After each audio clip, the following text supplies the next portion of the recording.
네, 이 제품이 뭐냐면은 뉴C라는 곳에서 나온 리자드 무한신성 전용 마스킹 테이프예요. 잠깐만 보여드리도록 할게요. 해외 배송이라 박스는 상태가 너무 안 좋습니다. 올 때 이렇게 와가지고 안내를 좀 보겠습니다.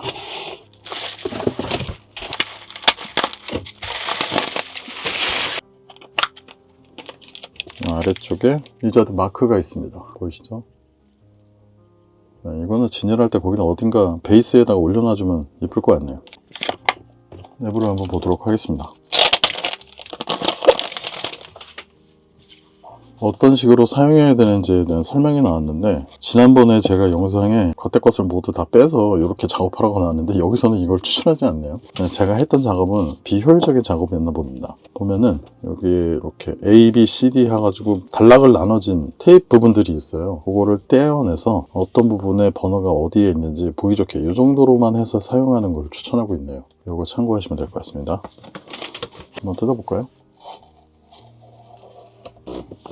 요거 한 장, 두 장, 세 장, 네 장, 다섯 장, 여섯 장, 일곱 장이 들어있네요. 총 7장이 들어있습니다. 많죠?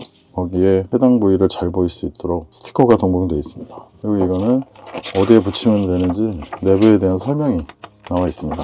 복잡하죠? 이거 붙여보신 분들은 알겠지만 이거 시간 굉장히 오래 걸려요. 참 많이 들어있죠? 그러면 이거를 참조해서 도색을 해보도록 하겠습니다.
네, 도색이 완료돼서 최종 조립에 들어갑니다. 제가 이 리자드 전용 마스킹 테이프를 썼는데 보시는 바와 같이 거의 다 썼어요.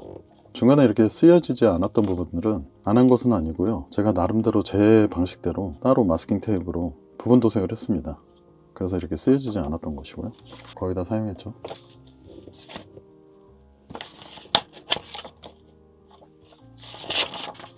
마스킹 테이프를 할 수 있는 부분들은 대부분 다 적용시켰습니다.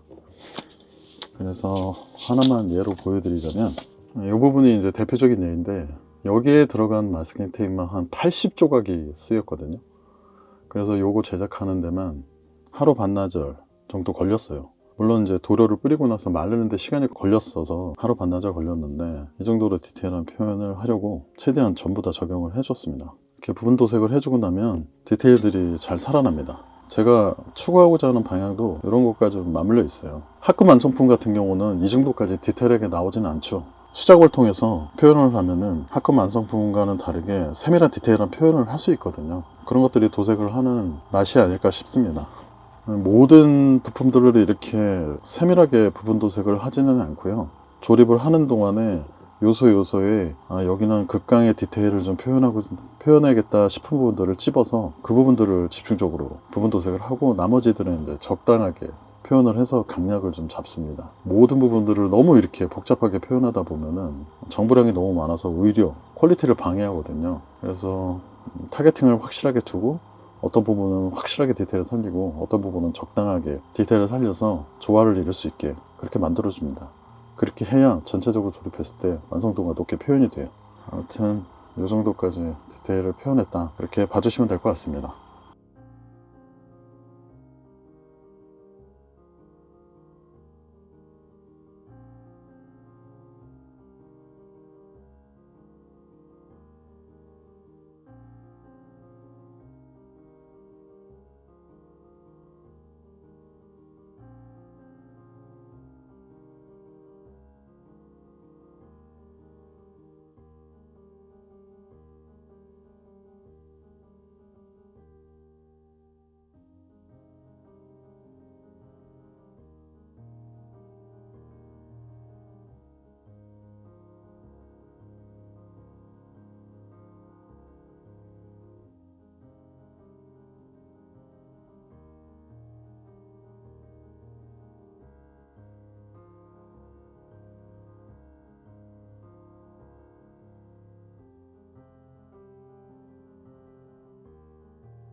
자, 여기까지 도색 후 프레임 조립이 마무리된 상태입니다. 이 내부 프레임도 도색하느라고 시간 좀 오래 걸렸는데 도색 잠깐만 보여드리도록 하겠습니다. 보시면은 이런 부분들, 옆쪽에 이런 부분들, 이런 부분 도색하느라고 시간이 조금 걸렸어요. 여기 부분에 스프링이 들어가고 있죠. 처음에는 여기 스프링이 왜 들어갔나 했는데 보시면은 들어갔다 나오고 합니다. 이게 왜 이렇게 만들었나 한번 스프링을 빼고 난 다음에 조립을 하고 테스트를 해봤더니 얘를 이렇게 접을 때 이 부분이 들어가야 돼 있어요. 여기 이렇게 들어갔다 나오다 하죠. 근데 요 튀어나온 요 부분이 얘가 바깥으로 확실하게 나와 있지 않으면 살짝 이제 들어간 상태가 되겠죠. 그러면 얘가 걸려서 안 들어가져요. 그래서 이 부분에 스프링을 넣어가지고 바깥쪽으로 완전하게 얘가 빠지도록 그렇게 설계가 된 것 같습니다. 그래서 반드시 스프링을 넣어줘야 된다, 그렇게 판단됩니다. 우선 머리를 조립 한번 해볼게요.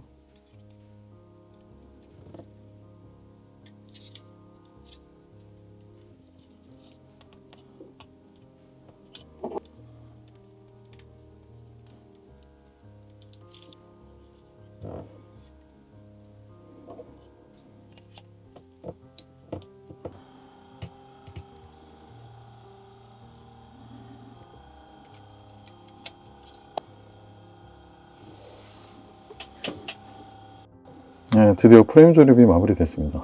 포인트 도색을 좀 넣어주니까 더 다채롭게 보이고 디테일이 더 잘 살아난 것 같습니다. 이런 부분도 모두 디테일을 다 넣어주었습니다. 이 내부 프레임은 조립할 때 설명드렸듯이 무겁진 않아요. 그렇다고 뭐 가볍다고 해서 튼튼하지 않거나 그런 느낌도 없어요. 디자인도 잘 뽑혔지만 가볍고 튼튼한 프레임이다, 그렇게 판단됩니다. 옆모습은 이런 느낌입니다. 뒷모습은 이런 느낌이에요. 그러면 프레임 조립을 마무리하고 최종 외장 조립 그리고 게들링 조립을 마무리하도록 하겠습니다.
자, 이렇게 해서 무한신성 리자드 도색 및 먹선 데칼까지 최종 마무리를 했습니다. 보시는 바와 같이 부품은 이 정도를 구성하고 있어요. 도색이나 색상 부분에 대해서 간단히 설명 좀 드릴게요. 일단 기본적으로 저는 명암 도색을 했고요. 명암 도색도 진하게 들어가는 게 아니라 이렇게 살짝살짝 끄트머리 엣지 부분만 명암이 잘 보여지도록 그렇게 도색을 했습니다. 그리고 명암 도색하면 색상이 많이 날아가는데 색상을 많이 안 날리려고 애를 많이 썼어요. 그래서 보시면은 색상이 정확하게 나타나고 있죠. 여러가지 분할 도색을 해서 디테일하게 보여주고 있습니다. 기본적인 색상은 빨간 색상을 기본적으로 하고 그 위에 약간 분홍빛이 도는 색상과 진한 갈색 부분으로 3단계로 빨간색을 도색해 주었습니다. 그리고 포인트로 골드 부분을 표현을 했습니다. 그래서 좀 무게감 있게 나타나고 있죠. 다리 쪽 부분도 이런 식으로 보여주고 있습니다. 마감재는 반광인데 무광 60에 유광 40 정도의 비율로 표현해 주었습니다. 무게 파츠 뒷면은 이런 디테일한 표현을 해 주었습니다. 그리고 제가 개인적으로 좋아하는 이 런처 게들링 이 부분도 최대한 예쁘게 보이게 하기 위해서 분할 도색을 해 주었습니다. 여기 같은 경우는 센 느낌을 주기 위해 실버로 표현했고 여기도 마찬가지로 센 느낌을 주기 위해 실버로 표현했습니다. 그리고 베이스에 요 위에 이미지를 올려놨고요. 베이스도 역시 기본적으로 베이스의 디테일에 많이 신경을 쓰는데 거기 입각해서 이렇게 분할 도색을 해주었습니다. 잘 나오고 있죠. 무기 파츠에 들어가는 클리어인데 이 클리어가 원래는 노란색이었어요. 근데 저는 이 빨간색에 맞추려고 빨간 레드 클리어로 도색을 해줬습니다. 뭐 어느 게 더 낫다라기보다는 이거는 뭐 도색하는 사람의 판단이겠죠. 저는 레드 클리어로 도색을 해줬습니다. 그러면 최종적으로 조립 한번 해보도록 하겠습니다. 머리를 연결해 주겠습니다. 이렇게 머리를 연결해 주었어요. 참, 그리고 제가 머리 쪽 부분에 여기 이 부품이 있어요. 이 부품을 도색하는 과정에서 잃어버렸어요. 그래가지고 어차피 잃어버린 김에 약간 다른 느낌으로 개조하자 그래서 이 부분은 제가 개조를 했습니다. 그거는 참고해 주시면 될 것 같습니다. 뒷모습은 이런 느낌입니다. 어깨 부분이랑 팔 연결해 보도록 하겠습니다.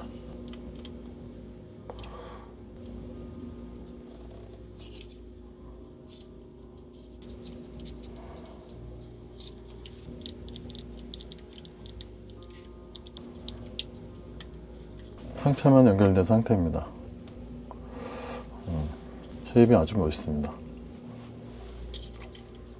이 뿔 같은 경우도 상당히 인상적이에요. 만약에 여기 뿔이 없었다면 뭔가 사자비와 신현주 느낌이 훨씬 더 짙었을 텐데 이 뿔이 생기니까 리자드만의 독특한 형태가 나옵니다.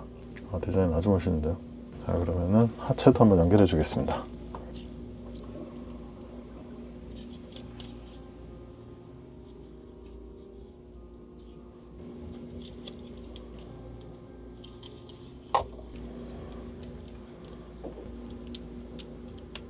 자, 이렇게 해서 하체가 연결이 됐습니다.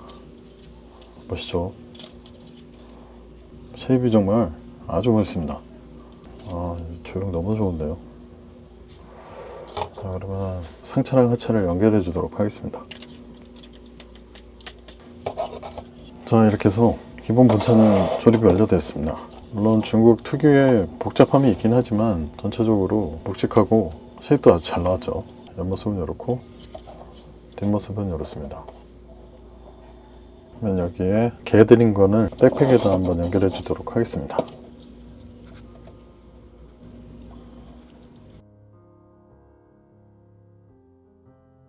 그리고 백팩은 도색을 참고하시라고 좀 설명드리면 원래는 얘가 이제 검정색으로 되어 있는데 저는 얘를 검정색으로 칠하지 않고 누건데 컬러의 중에 찐청, 그러니까 어두운 찐청이 있는데 그 색깔로 칠해 주었어요. 약간 파란빛이 살짝살짝 돌고 있거든요. 그래서 이 느낌이 훨씬 더 좋은 것 같습니다. 아무튼 도색에 참고하시면 될 것 같습니다. 무기를 장착해 주도록 하겠습니다.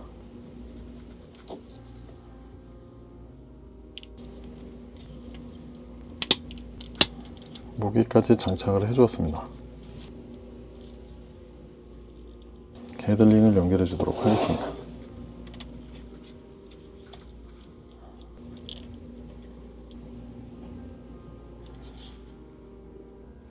네, 이렇게 연결을 했습니다. 크기가 엄청나네요. 이게 이제 좀 더 아래로 자연스럽게 내려오면 좋겠는데 이거 만든 거 구조상 이렇게 벌어지게 돼 있어서 그게 조금 아쉽네요. 좀 이렇게 늘어지면 더 이쁠 것 같은데요. 어쨌든 스케일감은 쩝니다. 엄청 멋있죠. 이 게들링 때문에 제가 이 리자드를 하게 됐는데 게들링은 정말 마음에 드네요. 아주 예쁩니다. 그래서 최종적으로 얘를 한번 연기를 주는데 일단 살짝 걸쳐만 한번 놔볼게요. 나중에 영상을 찍어야 되기 때문에. 조립은 끝났습니다. 세울 수가 없으니까 베이스에다 살짝 걸쳐놔 보겠습니다. 이렇게 살짝 걸쳐놨습니다. 자, 이렇게 해서 조립은 모두 마무리됐습니다. 제가 도색한 이 작품에 대해서 예쁘다 아니다 평가하기는 좀 그렇고, 어쨌든 조형 자체는 아주 예뻐요. 특히나 이 게들링이 달려진 이 모습은 정말로 아주 그냥 박력이 엄청납니다. 너무나 만족스러운데요. 뒤로 약간 이렇게 제쳐진 모습은 나중에 제대로 달고 좀 틀면은 정상적으로 보일 겁니다. 뒷모습도 이런 모습입니다. 자, 이렇게 해서 무한신성 리자드 제작은 최종 마무리가 됐습니다. 아까도 얘기했듯이 디테일을 좀 더 많이 살리려고 시간을 많이 쓴 것 같아요. 그래서 시간이 좀 걸렸습니다. 복잡한 느낌은 있지만 전체적으로 통일감이 있어서 한눈에 잘 들어오고, 특히나 이 게들링 정말 마음에 드는데요. 투박하고 뾰족뾰족한 쉐입들이 잘 어우러져서 더 이뻐 보이는 것 같습니다. 무게 한번 재볼까요? 대략 736g 정도 나가네요. 이 정도면 상당히 무거운 거죠. 거기에 여기 다양한 클리어 무기 파츠, 이거는 나중에 작품 영상 찍을 때 그때 연출로 보여드리도록 하겠습니다. 자, 그럼 여기까지 작업 모두 마무리했고요. 긴 시간 작업 잘 마무리돼서 정말 다행이라고 생각됩니다. 오랜 작업 시간 동안 기다려주신 여러분께 진심으로 감사드립니다. 그럼 무한신성 리자드 작품 영상으로 마무리 짓도록 하겠습니다. 감사합니다.